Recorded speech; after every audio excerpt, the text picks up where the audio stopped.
All right, here we are. We've actually finally reached the finish line of this incredible race that we've had, this great marathon, and thank you I'm glad so many of you have joined us at the end.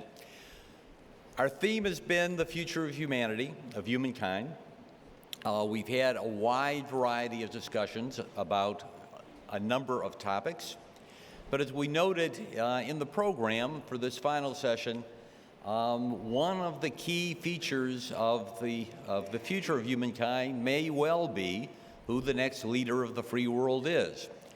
As I said at lunch today, we've noted that a number of candidates have dropped out of the race to take that role, and we're not sure that everybody is completely enthusiastic, although many are, about the remaining ones.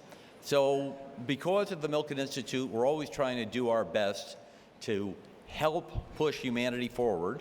We wanted to present 4 more candidates for you today who want to tell you what they will do the moment that they become president. Now, what we're going to do is have them come out here.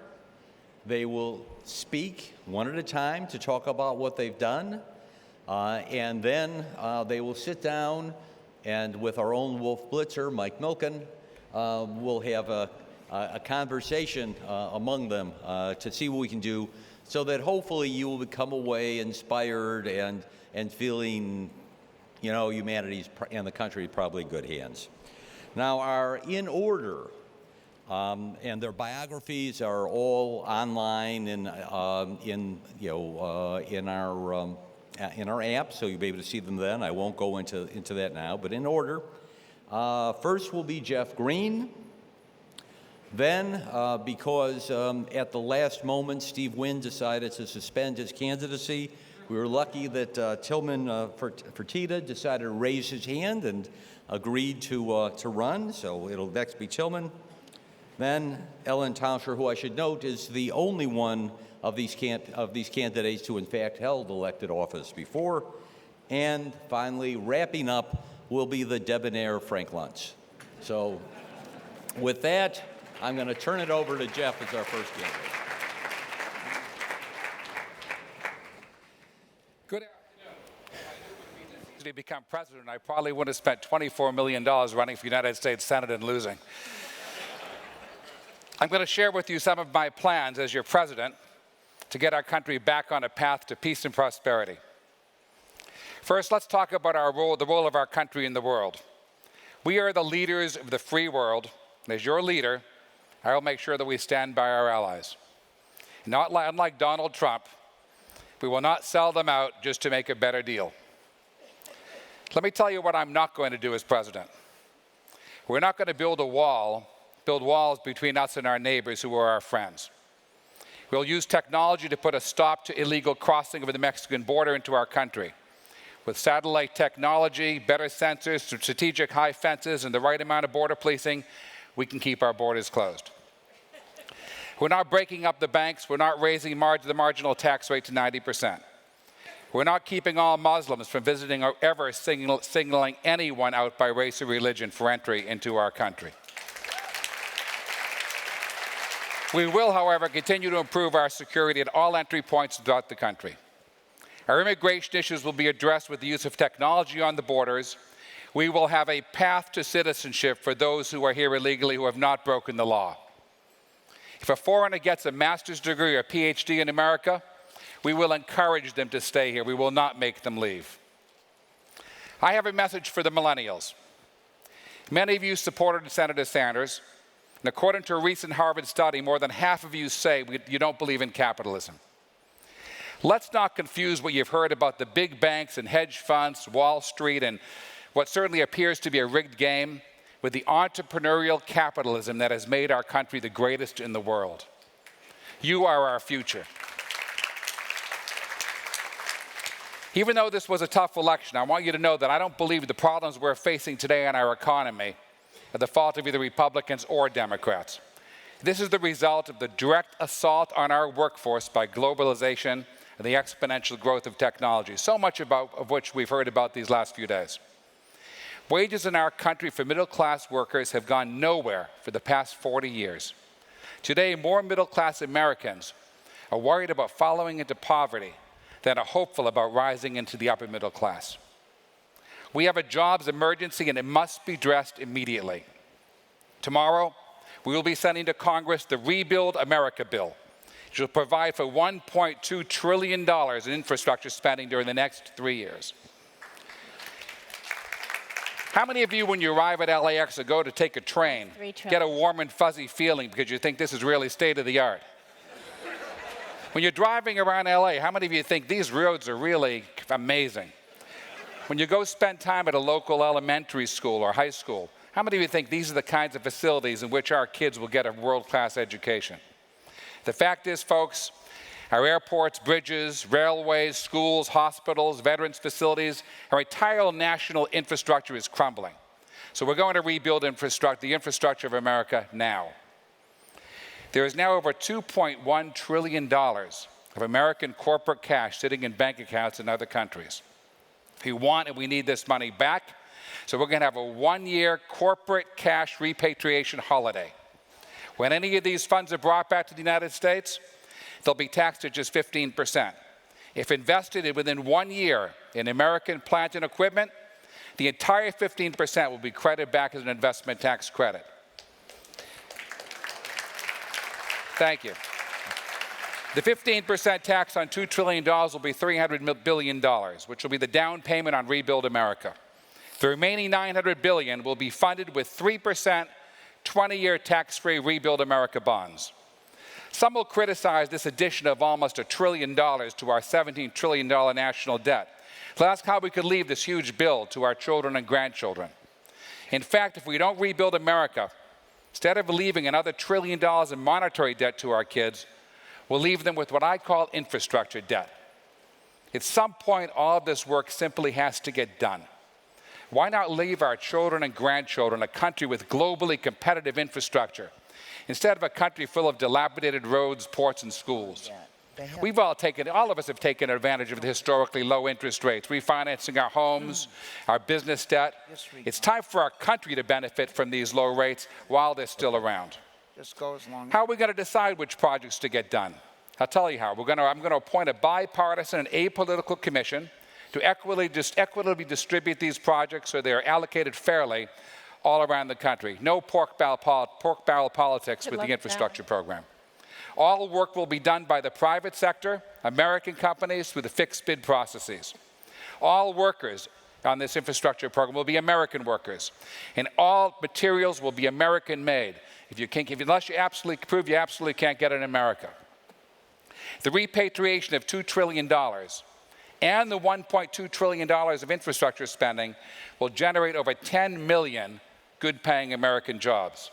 Architects, engineers, carpenters, plumbers, electricians, heavy equipment operators, every kind of construction worker, they'll be back to work. And these are the kinds of jobs that pay $20 to $40 per hour and are exactly the kinds of middle-class jobs that we've lost and that were the foundation of our inclusive middle-class economy. The multiplier effect of these 10 million jobs will be astronomical.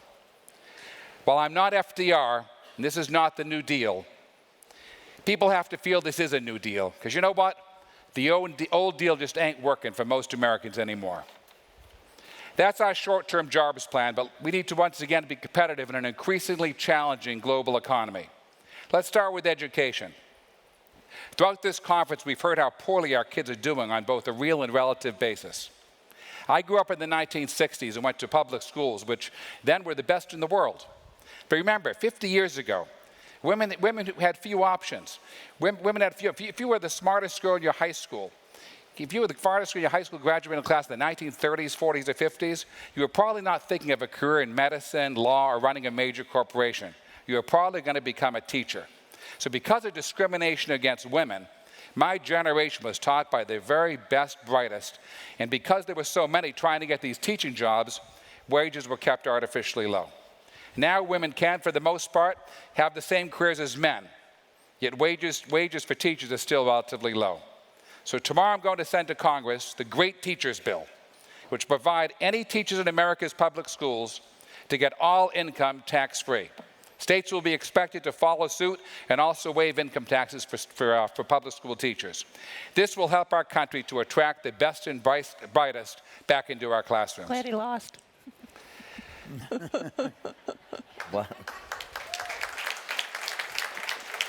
Right now, schools get out from 2:30 to 3. For a few of our kids are working on farms anymore. Between 3 and 5 in the afternoon is when kids get into trouble. So we will have a national mandate to keep public schools in session from 8 o'clock till 5 o'clock, 5 days a week. We're heading into a world without jobs. So as a country, we must begin to think about how an economy with a shrinking supply of work can function.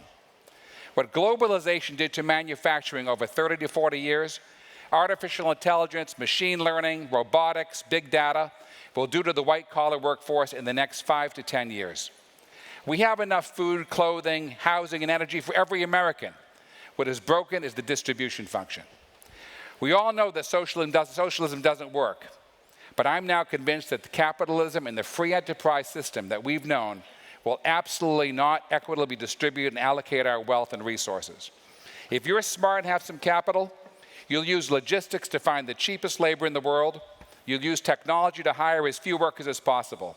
In a global economy with a huge and fast-growing surplus of labor, if you're the labor, you're going to struggle. If you're a white-collar mid-level worker in financial services, insurance, a bank, or in sales, get ready to follow the path of the travel agent, who in a matter of few years, in just a few years, was replaced by Kayak, Expedia, and other websites. I will appoint a bipartisan commission on the future of work to study the possibility of implementing a guaranteed minimum income in place of all public assistance. Food stamps, housing subsidies, unemployment insurance, they'll all be replaced by a guaranteed income to every American at the age of 25. Everyone will get it, but those who are wealthy don't want to accept it, they can give it back to the government. To be eligible for this income, every American now 18 or younger will have to either serve in the military, the Peace Corps, Teach for America, or many other programs of national service for 2 years. This will get them accustomed to working and taking on other jobs when they're getting their income. The plan for this monthly payment is to cover housing, food, and basic necessities so that when tens of millions lose their jobs because of changes in the economy, they can still survive. There'll be no more poverty in America. Those who want to hustle more, to do whatever work is still left, can do this and have more income to spend. But for the welder who's replaced by a robot, the driver replaced by an autonomous car, the healthcare worker replaced by an electronic device, and all others marginalized by the job-destroying machine known as technology, you will still have enough for your basic needs. The elimination of existing programs and bureaucracy associated with those programs will cover approximately half of the cost of the guaranteed minimum income. The other half will be funded with a 5% consumption tax on everything purchased except essentials. There is a utopian outcome to the changes we're going to see during the next 10 years. Much more efficient and a cheaper health care, plentiful, clean, and inexpensive energy, longer and healthier lives like what we saw during the luncheon panel today, and much more free time. As your president, I would do everything in my power to provide every American with the shock absorbers needed to ride the bumpy road to the future. Thank you, and God bless America.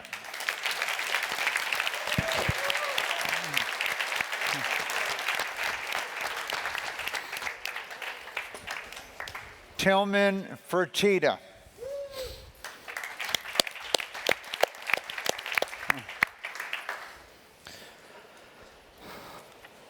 My fellow citizens, I owe you an apology. I thought that I could get Carl Icahn confirmed in the Senate as my Secretary of Treasury. I have to apologize to you today.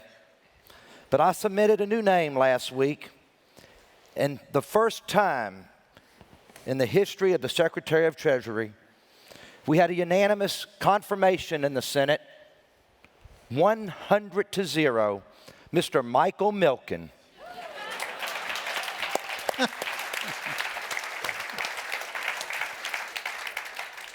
Citizens, I'm going to hit 7 topics with you today very quickly. These are the 7 reasons that you did not elect Hillary Clinton as President of the United States and you elected me. Health care, economy, free trade, national security, social issues, regulatory overreach, and education. She failed you in all of them. But I am here today, and I will fix every one of these. I promise you, as your president, you will want to reelect me in 4 years, because we will attack. Number one, Obamacare is done. But we will allow a tax credit for everybody, every small employer, to buy in the open market. There is a problem today with health care. The insurance companies are dropping out because people cannot even afford Obamacare. There is no national health care program. People are signing up when they need an operation, and then they are dropping out. And your health care companies are going busted and only raising the premiums on all. We need to reduce the corporate taxes on all health care companies, and in turn make them control and limit the increases in the premiums and control the drug cost. We cannot afford health care today anymore as citizens. We need to implement a national tort reform to protect the health care providers. Everyone in business knows the cost associated with these frivolous lawsuits continue to cause us all issues. In many ways, America has lost the responsibility. All we want to do is sue. I do believe intentional disregard to safety should result in harsh penalties to these companies, but otherwise damages should be specific and supportable. Class action litigation has become such a huge business that funds are now being created just to defray the plaintiff's litigation cost and sharing the awards. We have to fix this problem. Allow for broader care and treatment by the nurse practitioners, the physician assistants, so that individuals can seek treatment from these people and not bombard our emergency rooms as if they're their local physician, because that's what we have today.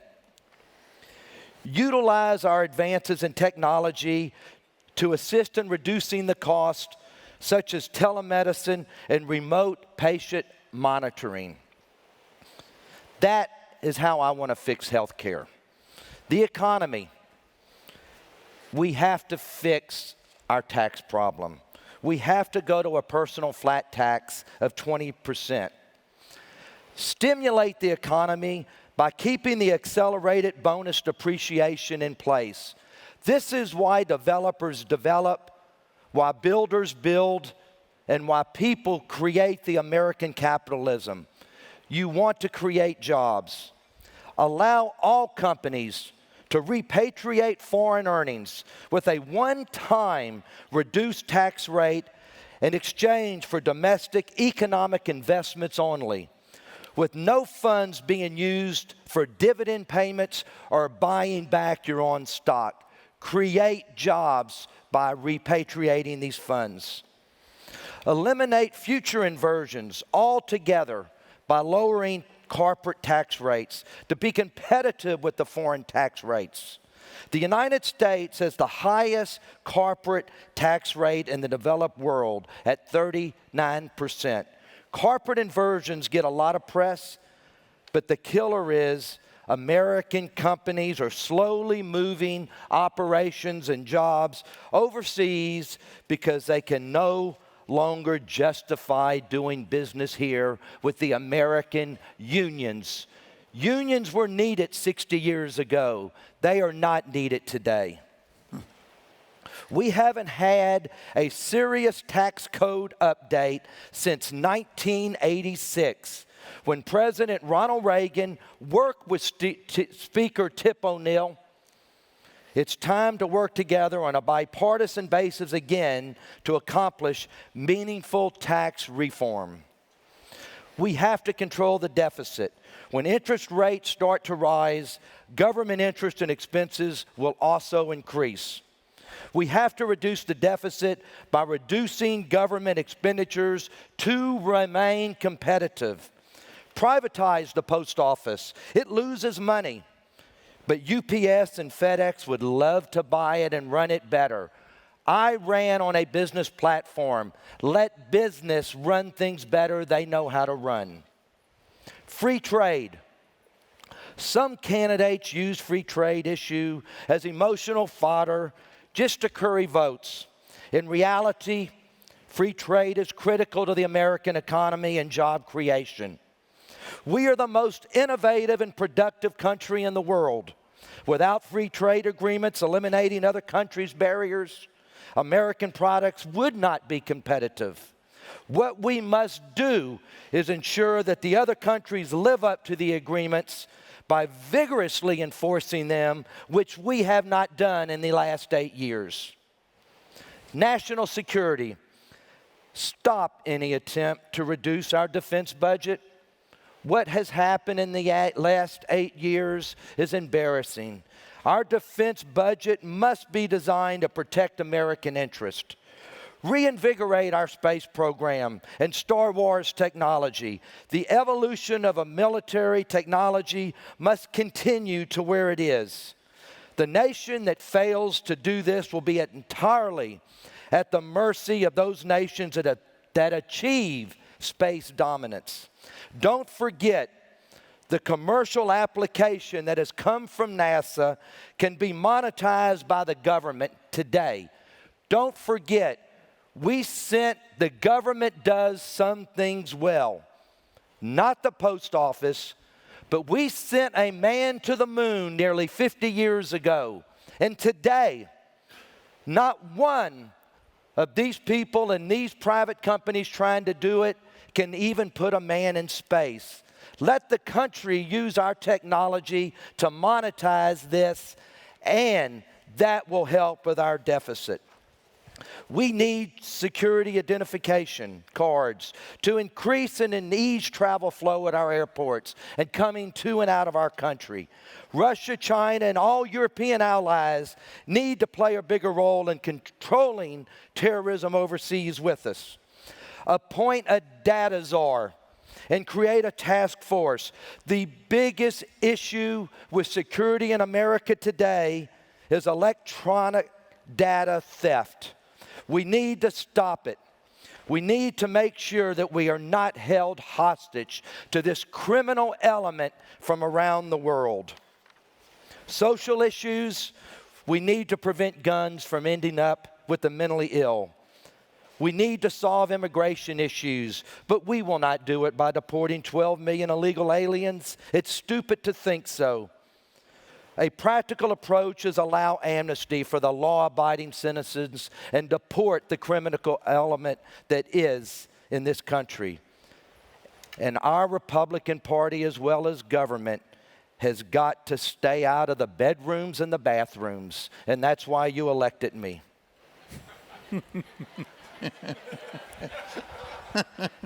On education, my citizens, something is wrong when the U.S. has one of the best higher education systems in the world. We are the best, highest education system in the world. But we rank 14th in education, and our 15-year-olds are now 24th in literacy, and we have dropped even more in the last 8 years.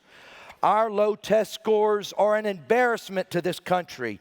Education must become a priority. Teachers have to be rewarded for student performance and not for their tenure at being there. We must incentivize parents for their child's performance, which we don't today. Regulatory overreach. Eliminate Dodd-Frank's stranglehold over construction lending and new development. Dodd-Frank prevents or limits developers' ability to borrow money from banks for new construction. Just try to develop something today. And if we want to repatriate cash to be reinvested to create good high-paying jobs, we need to streamline it. U.S. government regulators like the EPA, with its complex permitting, and OSHA, with its endless sea of regulations of red tape. These are the 7 things we are going to fix, my citizens, in the next 8 years. Thank you very much. You will want to reelect me again in 4 years. Thank you.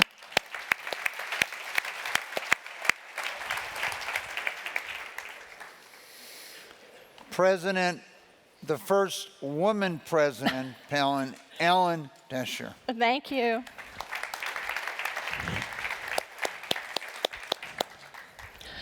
My fellow Americans, first of all, let me say, as a former seven-term member of the Congress, I can promise you that if anyone asked any one of us, what would you do if you were president, it would be fulfilling the deepest fantasy of many of my House colleagues.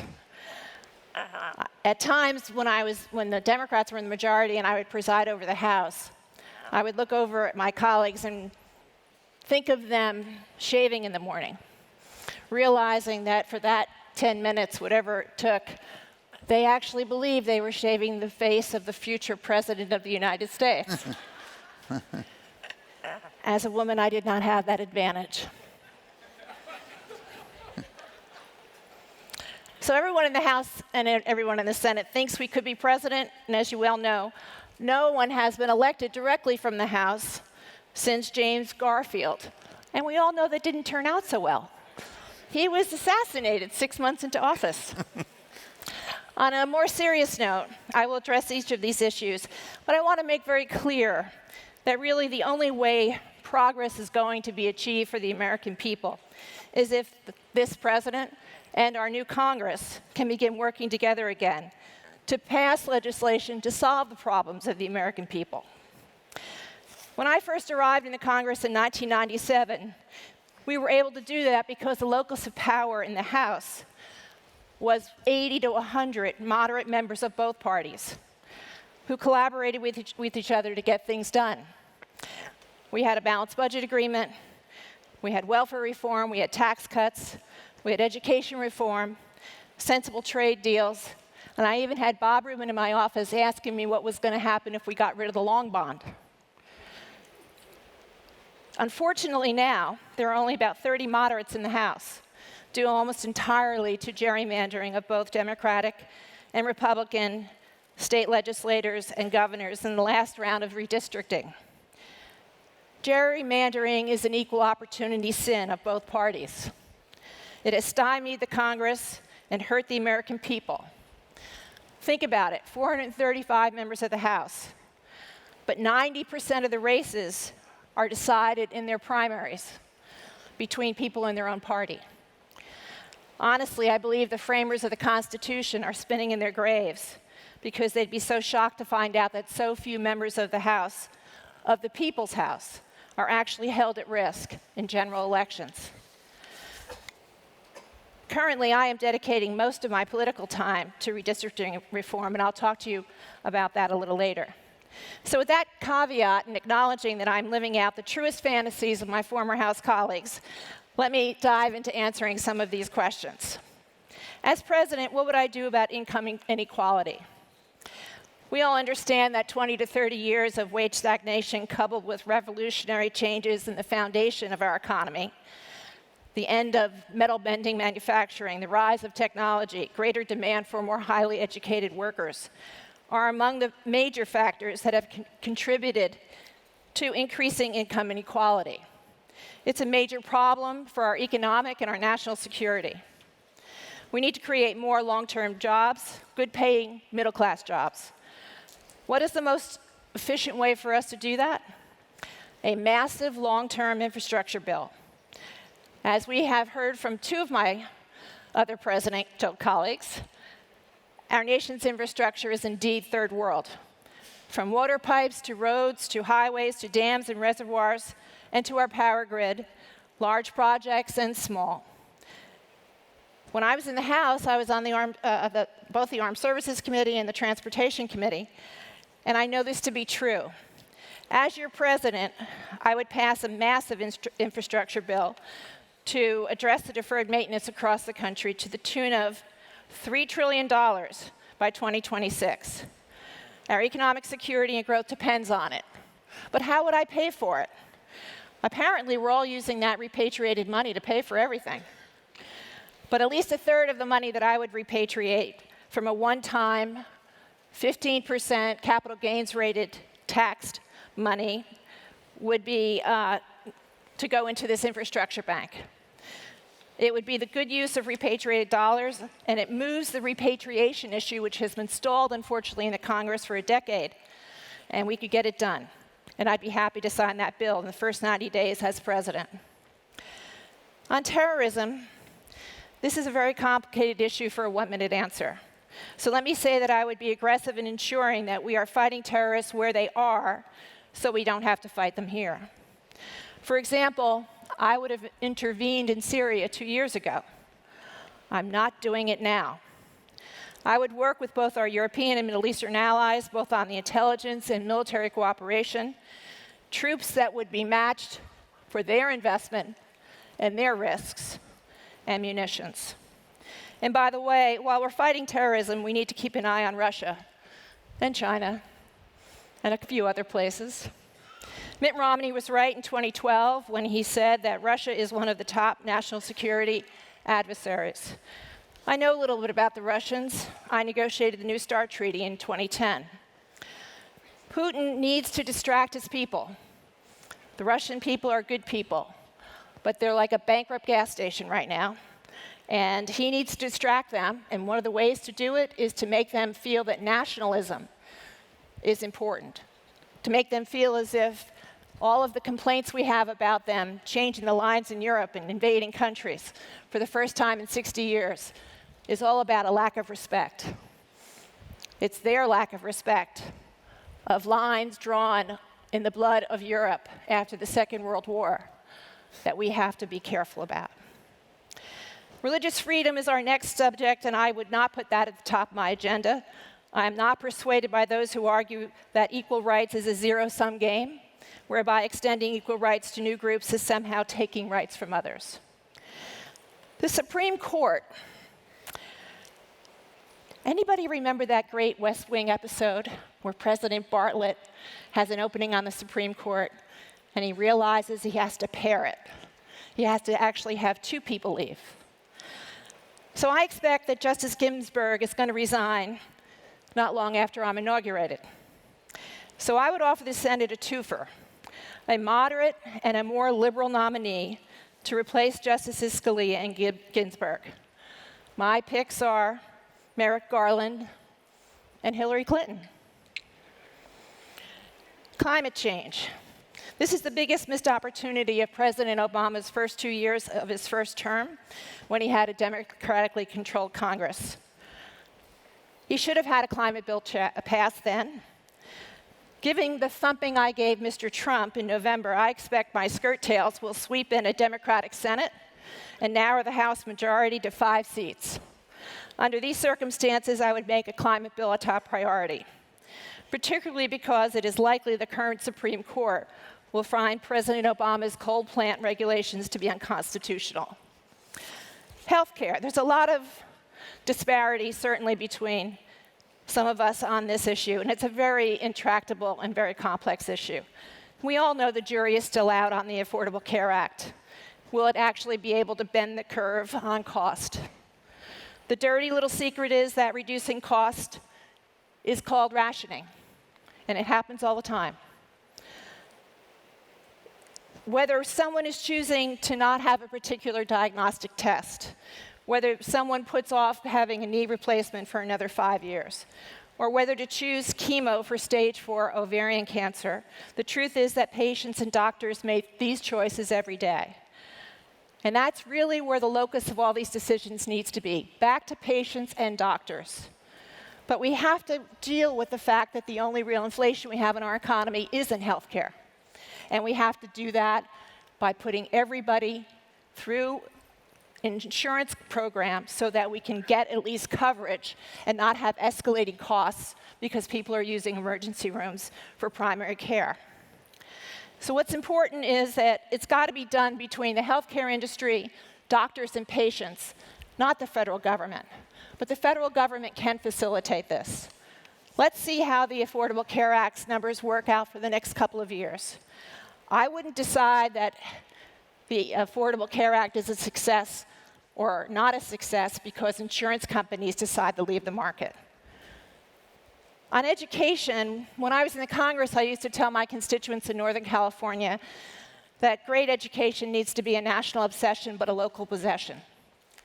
Moms and dads in school districts, local control is the only way that we can actually have education, public education delivered in this country.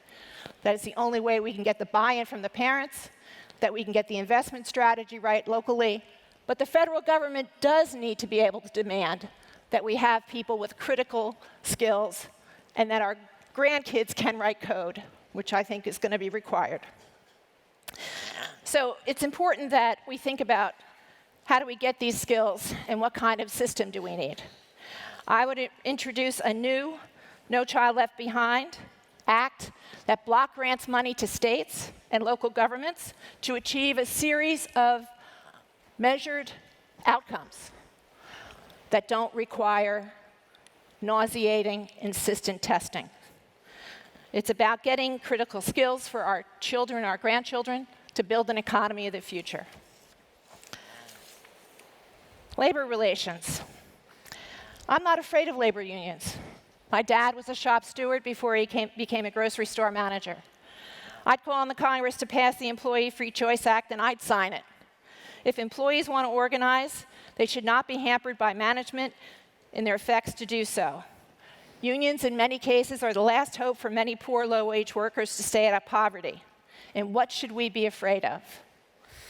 On trade policy, I was one of the few Democrats that had 100% free trade policy. I like eating lunch by myself. I thoroughly enjoyed bashing Donald Trump over the head throughout the general election with his pandering and protectionist policies. Look, trade is about creating more customers for the United States to sell its products to. We have 4% of the world's population. 96% of the world's population lives offshore. We've sold everything we can to each other. We need access to them. We do not have any trade barriers in this country for things coming in. Those people do. We need to take them down. People can call it what they like. People can confuse trade policy with globalization, like my friend Bernie Sanders. It's not what it is. But we need to have a trade policy that gives us more advantages to sell our goods offshore. I would sign TPP, I would sign TAFTA, and I would work to open markets wherever I could.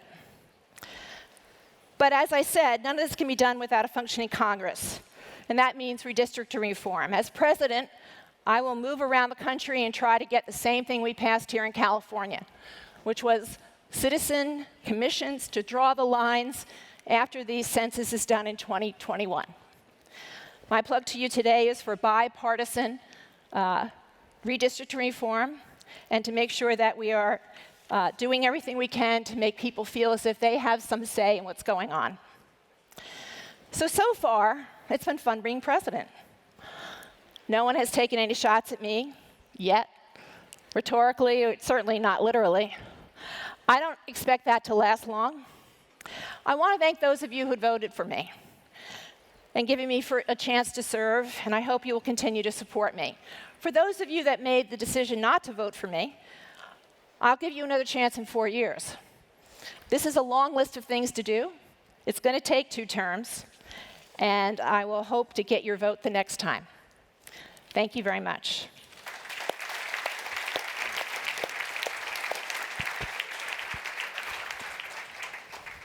President Frank Luntz.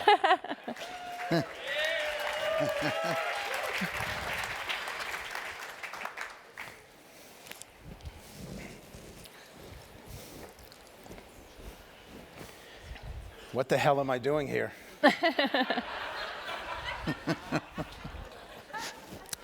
The first thing that I would do is I would outlaw suits and ties, just for the record.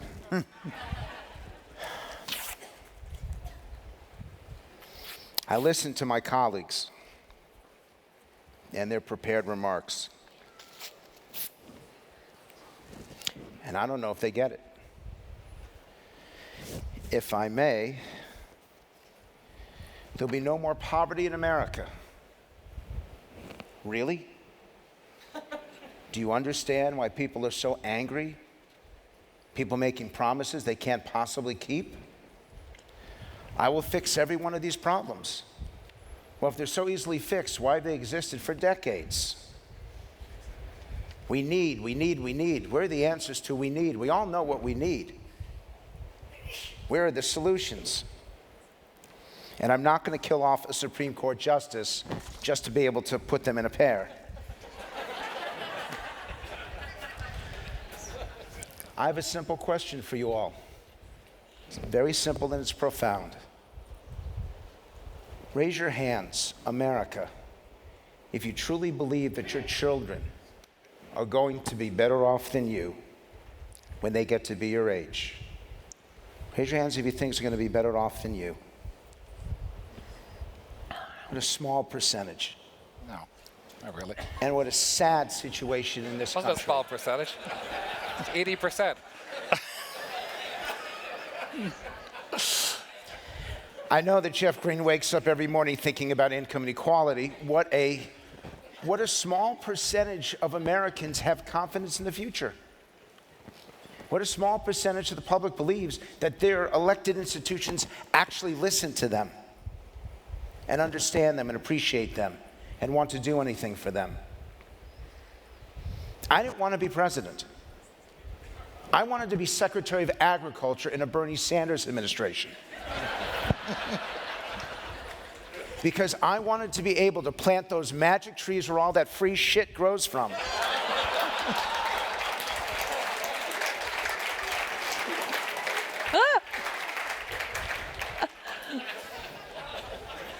But I do have a mission. They talked about the things that matter to them. For our leaders, they have one specific responsibility that starts more than anything else, and that is to provide for the common defense, the national security. I don't like the idea of us in these suits and ties and uniforms. But for the men and women who wear the uniform of the Army, Navy, Air Force, Marines, and National Guard, you have my full support. We will fix the VA. We will show the American people that we are as strong as the people who risk their lives to defend us every day.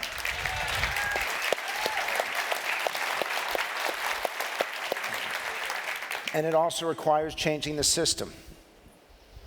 On Friday, for the next 3 days, I will ask every member of Congress and their spouse to come join me at Camp David, and we will turn the cameras on. And we will give the American people the chance to see what we do and who we are. Without accountability and transparency and personal responsibility, none of these promises will be fixed. And I want every American to see that we are not Republicans and we are not Democrats. We are first and foremost Americans. And we have to start thinking that way and cooperating that way. Nobody has all the answers, and nobody should promise you any of the answers. On the first day of Congress, I will ask the Speaker of the House to come forward and say that we will change the rules so that every member will be able to offer an amendment, that every member will be able to be heard on the floor. Open up the rules, open up the process. There is no reason why getting 52% gives you 100% of the power. That is part of the fraud in this country. And if we open that up, then we will ask a simple question. Can you be responsible with this new opportunity? Can we sit down as adults and make the changes that we absolutely need? Second, because it is so essential, we cannot just focus on what is happening today. We have to focus education globally and locally. And I want to address globally because the people here in uniform, you're the ones who are going to suffer if we don't stop this now. There is the systematic teaching of hate in countries in Pakistan, in Indonesia, all across the Middle East. There are leaders that are trying to bring about legitimate democratic change, but they are not exerting control over their schools. This is the Tony Blair initiative that says that you will no longer be considered a part of the civilized group of nations if you're going to allow your school systems to teach hate and violence and even murder for people that you disagree with or religions you disagree with. We are all human beings, and we are going to learn to live on this world in safety, in security, and respect for each other. And locally. It's one thing to say that you're for better schools. It's another thing to actually do it. We will not pay every teacher more because we don't pay every doctor more. We don't pay every lawyer more. We pay for success. We reward success. The best teachers deserve the best incomes, and from this point forward, we will be focused on merit and performance, not just whether or not you have a job. In terms of politics, I got here because I made a commitment to you all and I wrote it down. 4 pages of the things that I was committed to doing. And I want to see every candidate do this. No wiggle room. No saying one thing and doing another. From this point forward, if you seek the office of President of the United States, you will provide your platform with specifics and you will sign it so that every American can hold you accountable and responsible for what you say and what you do. But even that's not enough. Sometimes you bite the hand that feeds you. And I'm about to do it, and I hope it doesn't bite me back. These debates this year, 1-minute response. We're going to talk about dealing with ISIS in 60 seconds. We're going to talk about tax policy in 60 seconds. No more moderators. Just the candidates up on stage for however long it goes, answering every question to its fullest. No more sound bites, no more tacticians, no more pollsters, no more media consultants, just you and the candidates that you will hold accountable. And if I'm out of a job, awesome.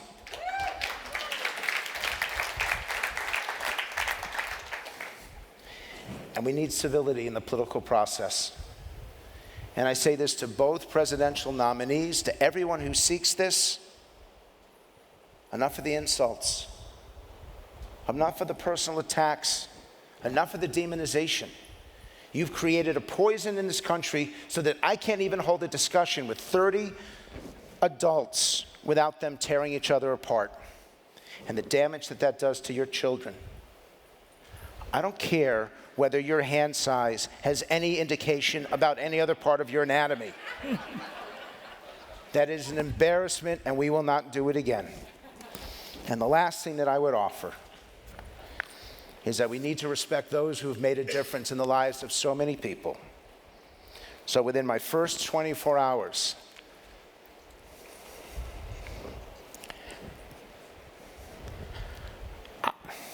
I will sign a pardon and provide the Congressional Medal of Honor to the man that has done more for science and innovation, for the man who has lived the last 35 years of his life doing the most amazing things for amazing people. I will sign a pardon for Mike Milken.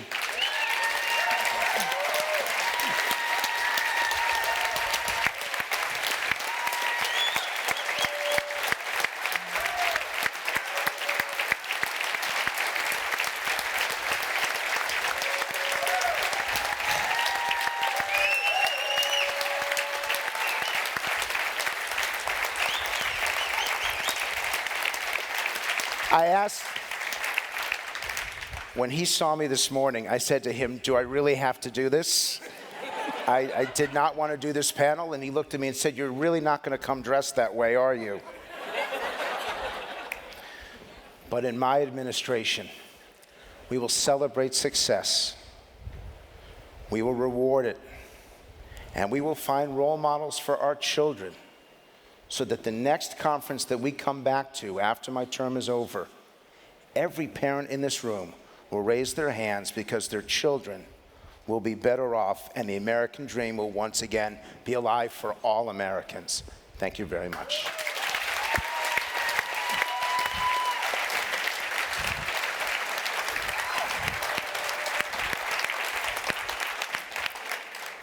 Well, we've heard 4 of our recent presidents today.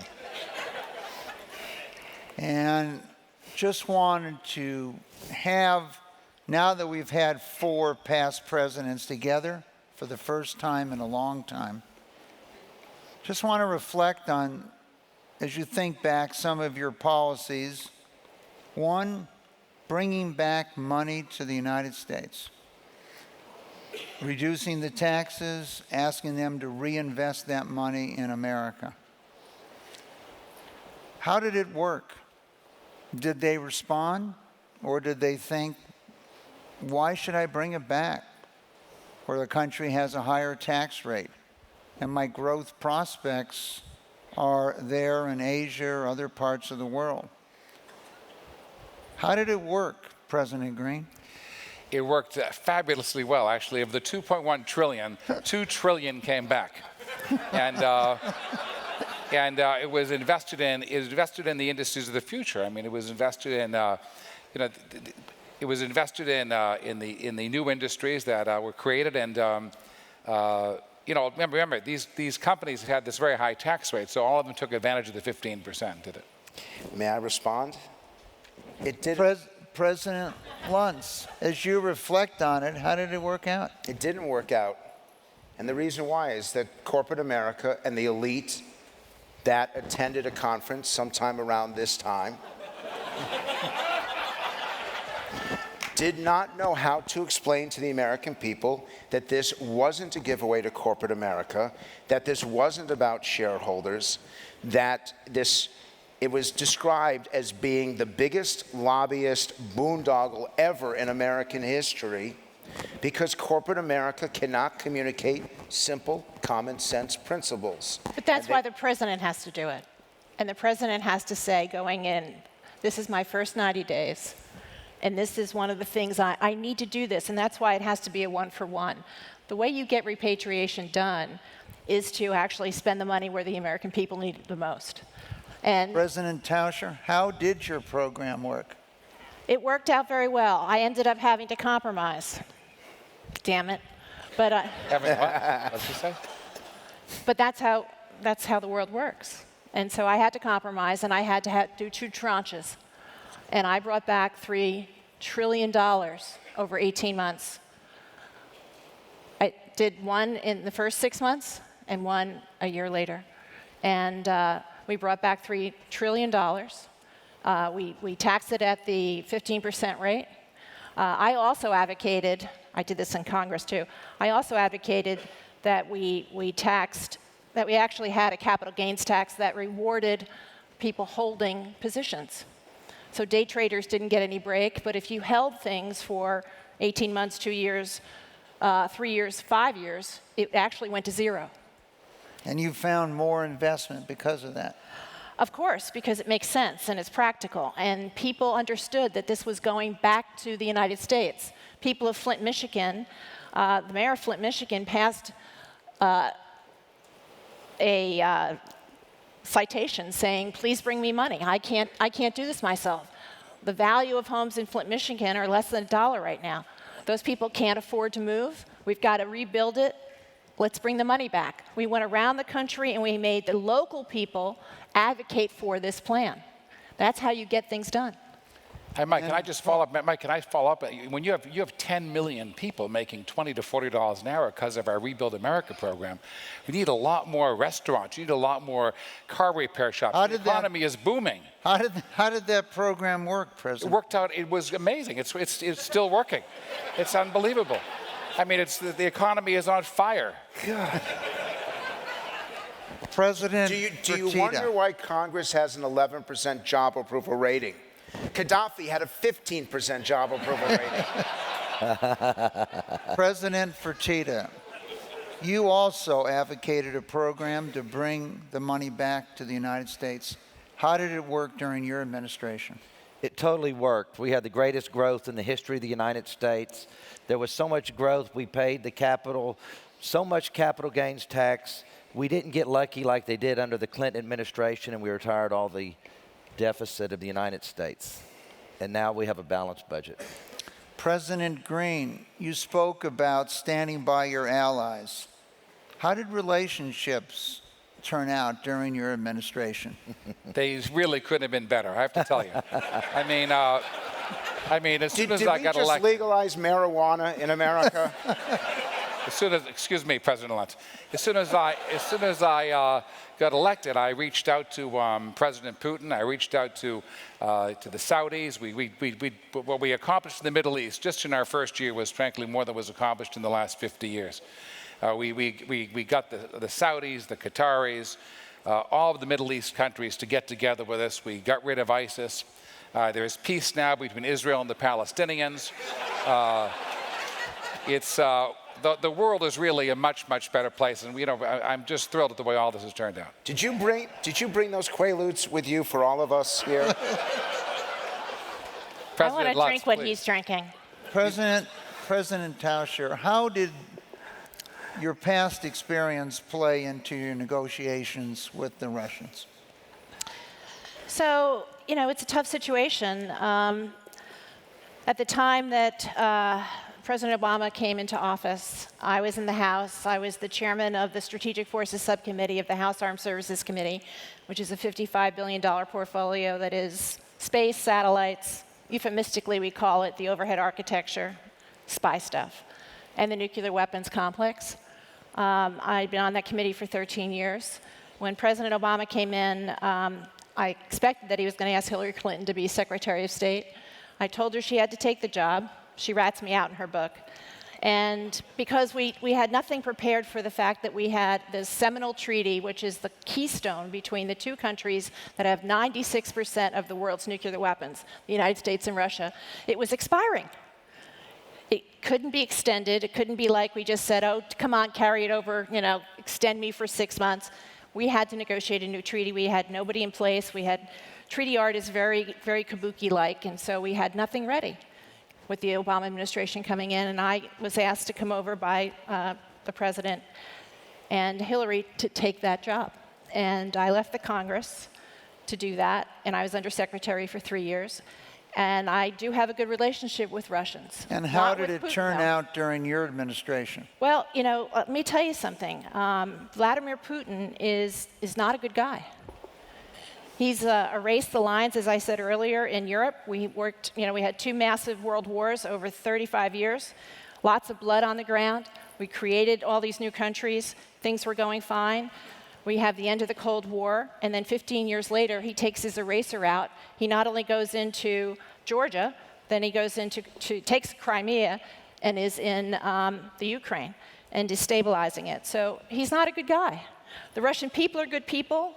We have a lot of things to do together. It is important in what is called the P5, which are the 5 permanent members of the United Nations, the United States, UK, France, and Russia, and China. And we do a lot of things to make the world work. And it's important for us to work together. I'm still working to get President Putin back in the box. And it's not a satisfying situation, but I think it's important that we understand that we don't have to absolutely always agree to work together on these really critical issues in the world, like Syria. And it's important that we do it. President Fertitta, a lot of suggestions related to education. Previous presidents, such as President Green, increased teachers' salary. President Tauscher felt during her administration there was too much testing and accountability. How did the accountability and performance work during your administration? Well, we educated our kids. Again, we gave the parents tax benefits. We got rid of tenure in all of our schools. And all educators were looked at and were praised and given raises based on how the students in their schools and classes tested. And now, once again, our 15-year-olds are #1, and we have the #1 education system in the world again. As you transitioned during your administration, how did you deal with all the teacher strikes and put into your policies? We handled the teachers that continued to strike, just like just like we had to deal with certain foreign leaders. And as you know, it's the USSR is back. It is now the United States of Russia, because Putin just couldn't get with it. And As you know, our CIA has the greatest assassins in the world. Mr. President, you do know that assassinating a foreign head of state is illegal. Yes, I do. And that is why my citizens reelected me. I think this is your first term. Mike, can I tell you why I was so successful? Because you really haven't asked me. When I got to Washington, okay, as a president, I was following presidencies that were unable to deal with Congress. So what I did was, I made the White House a fun White House. And we had dinner parties. My wife, Macy, was right there, you know. We together invited every single night for the first 4 months, 3 Republicans and 3 Democratic House members and senators to the White House. We got to know them. They got to know each other. Sunday night, movie night at the White House. You know, they all came, again, equal numbers of Republicans and Democrats. It was a camaraderie that had not existed in Washington in history. And what happened is I was able to relate to them. They loved each other. They loved us. And when we had to pass these bills, they were easy to pass. And that was the most important thing I have to think in our presidency. Because you know what? You can have all these great ideas, but if you can't get the Senate and the House to pass them, they just go up in smoke. Yes, they served hash brownies. That's what did it.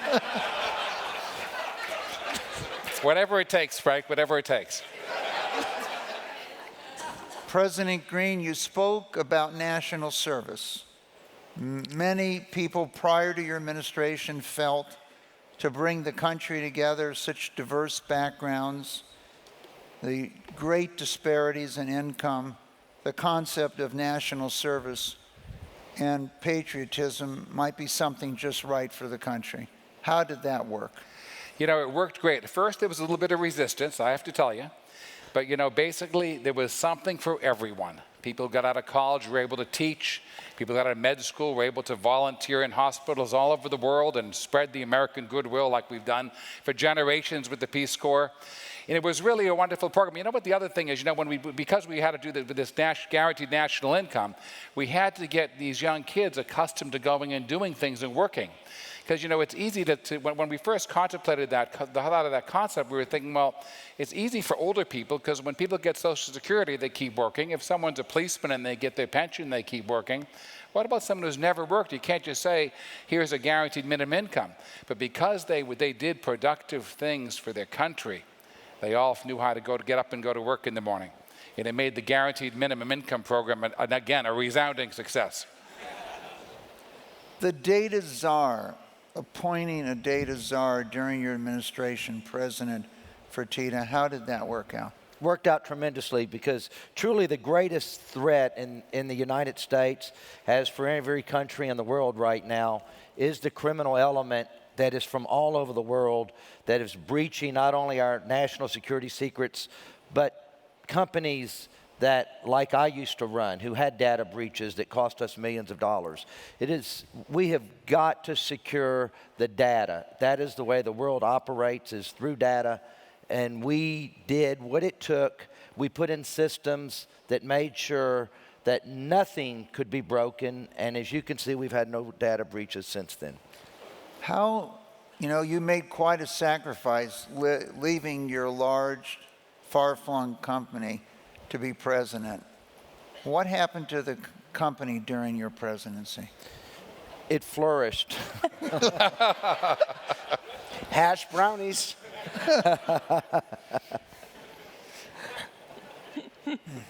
The element of moving the military and the VA always had the most data, President Luntz. It always had the ability to be in the forefront.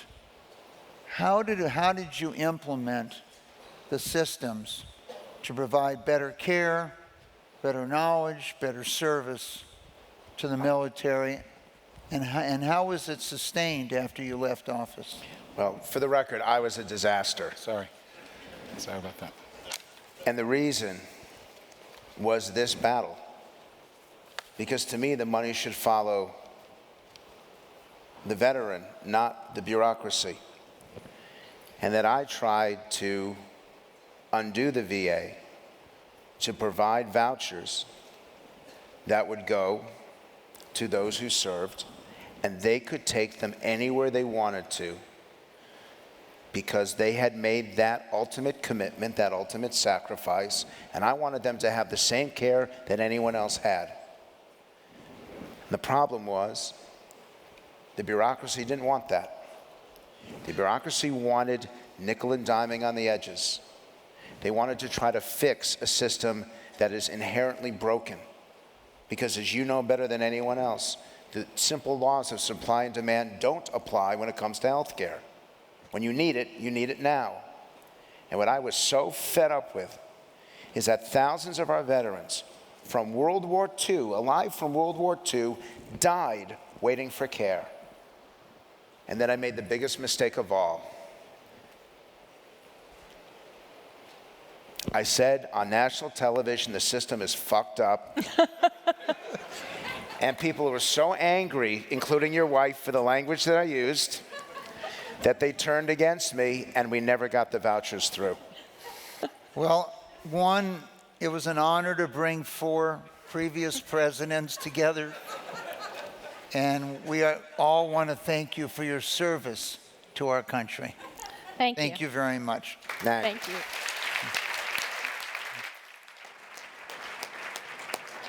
And thank you all very much. Thank you for staying with us on a long day. Please feel free to join us on the by the poolside for a reception. And join me one last time in thanking these wonderful ex-presidents as they leave the stage.